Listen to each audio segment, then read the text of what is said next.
গাজা উপত্যকায় ইসরায়েলি হামলায় ২৪ ঘন্টায় ৯০ জনের বেশি ফিলিস্তিনি নিহত হয়েছেন। এর মধ্যে বৃহস্পতিবার সকালে প্রাণ হারিয়েছেন কমপক্ষে ১৪ জন, আহত প্রায় ৪০০ জন।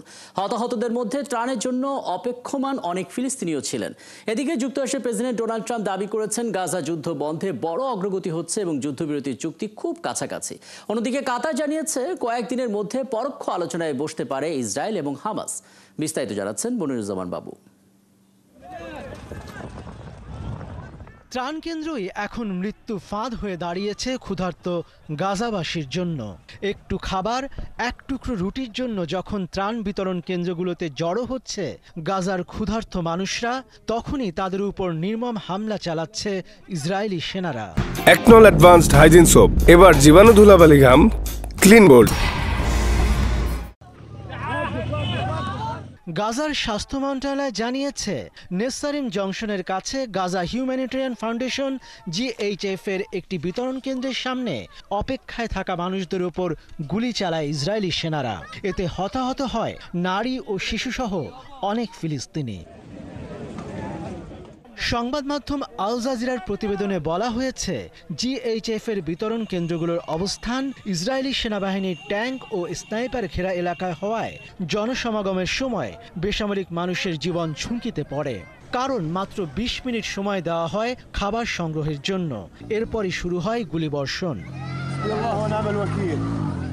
গাজার স্বাস্থ্য মন্ত্রণালয় জানিয়েছে গত ২৭ মে থেকে এ পর্যন্ত এমন হামলায় ৫৫০র বেশি ফিলিস্তিনি নিহত হয়েছেন। ত্রাণ কেন্দ্রের পাশাপাশি গাজার বিভিন্ন এলাকায় আগের মতোই চলছে ইসরায়েলি হামলা। বুধবারও গাজার ইসরায়েলি বিমান হামলায় ধ্বংসস্তূপে পরিণত হয় বাসিন্দাদের আশ্রয় নেওয়া একটি ভবন। প্রত্যক্ষদর্শীরা জানান কোনো আগাম সতর্কতা ছাড়াই ভবনটি গুঁড়িয়ে দেয় ইসরায়েলি সেনারা। হামলায় ধসে যায় ভবনের ছাদ, নিচে চাপা পড়েন অনেকে। উদ্ধারকারীরা বলছেন প্রয়োজনীয় সরঞ্জাম না থাকায় তারা হাতে খুঁড়ে মরদেহ উদ্ধারে বাধ্য হচ্ছেন। এদিকে গাজায় মানবিক বিপর্যয়ের মধ্যেই কূটনৈতিক আলোচনায় গতি এসেছে। ন্যাটো সম্মেলনের ফাঁকে যুক্তরাষ্ট্রের প্রেসিডেন্ট ডোনাল্ড ট্রাম্প দাবি করেছেন গাজা যুদ্ধ বন্ধে বড় অগ্রগতি হচ্ছে এবং যুদ্ধবিরতি চুক্তির খুব কাছাকাছি। আমি মনে করি আমরা খুব শিগগিরই ভালো কিছু খবর পাবো। আমি যুদ্ধবিরতির বিষয়ে বিশেষ দূত স্টিভ উইটকফের সাথে কথা বলেছি। তিনি আমাকে জানিয়েছেন গাজায় যুদ্ধবিরতির চুক্তির খুব কাছাকাছি রয়েছে। এ বিষয়ে হামাসের একজন জ্যেষ্ঠ কর্মকর্তা বলেছেন মধ্যস্থতাকারীরা গাজায় নতুন যুদ্ধবিরতি এবং জিম্মি মুক্তি চুক্তির প্রচেষ্টা জোরদার করেছে। তবে ইসরায়েলের সাথে আলোচনা এখনও স্থগিত রয়েছে। আর মধ্যস্থতাকারী দেশ কাতার জানিয়েছে কয়েকদিনের মধ্যে পরোক্ষ আলোচনায় বসতে পারে ইসরায়েল ও হামাস।